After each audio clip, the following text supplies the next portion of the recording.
Trouble in the Shed. Sir Topham Hatt sat in his office and listened.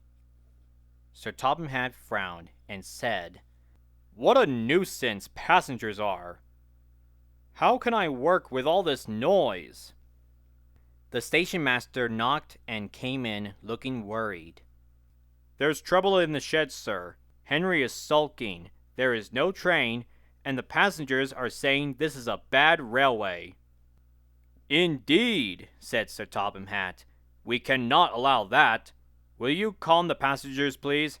I will go and speak to Henry."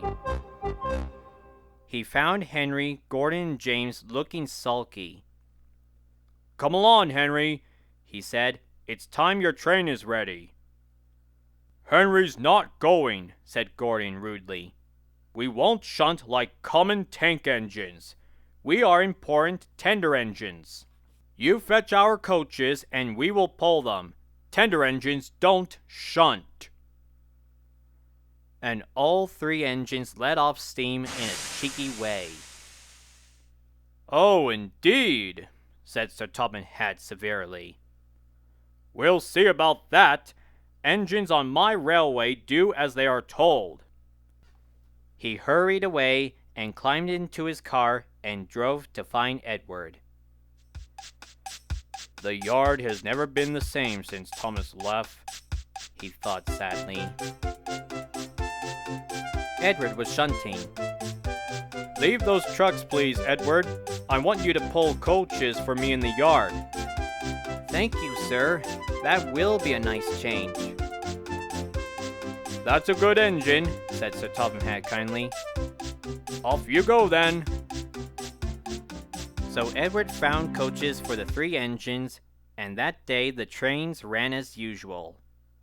But when Sir Topham Hatt came the next morning, Edward looked unhappy. Gordon came clanking past, hissing rudely. "Bless me!" said Sir Topham Hatt. "What a noise!" "They all hissed me, sir," answered Edward sadly. "They say tender engines don't shunt, and last night they said I had black wheels. I haven't, have I, sir?" "No, Edward. You have nice blue ones, and I'm proud of you. Tender engines do shunt, but all the same, you'd be happier in your own yard. We need a tank engine here."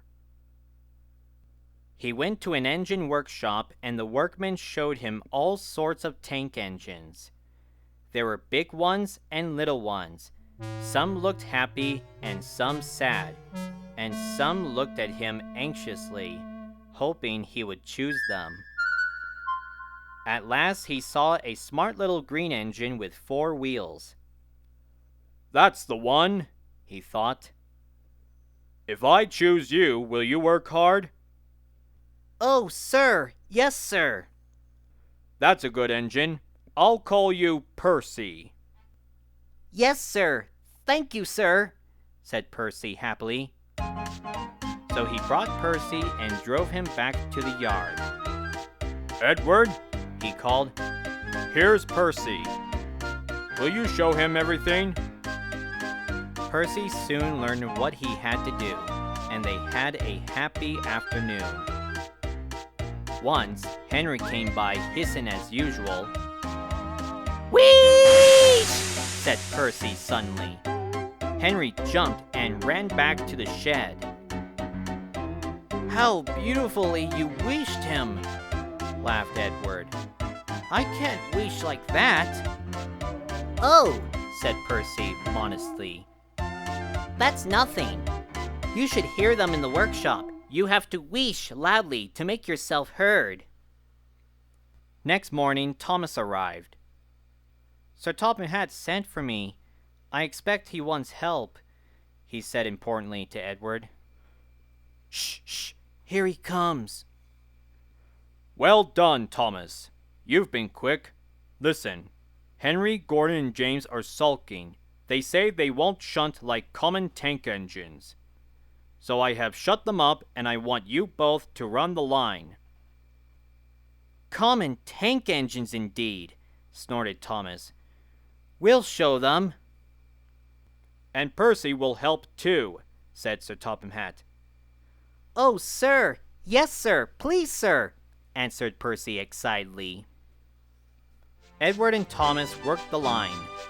Starting at opposite ends, they pulled the trains, whistling cheerfully to each other as they passed. Percy sometimes puffed along the branch line. Thomas was anxious, but both the driver and guard promised to take care of Annie and Clarabelle. There were fewer trains, but the passengers didn't mind. They knew the 3 other engines were having a lesson. Henry, Gordon, and James stayed shut in the shed and were cold, lonely, and miserable. They wished now they hadn't been so silly.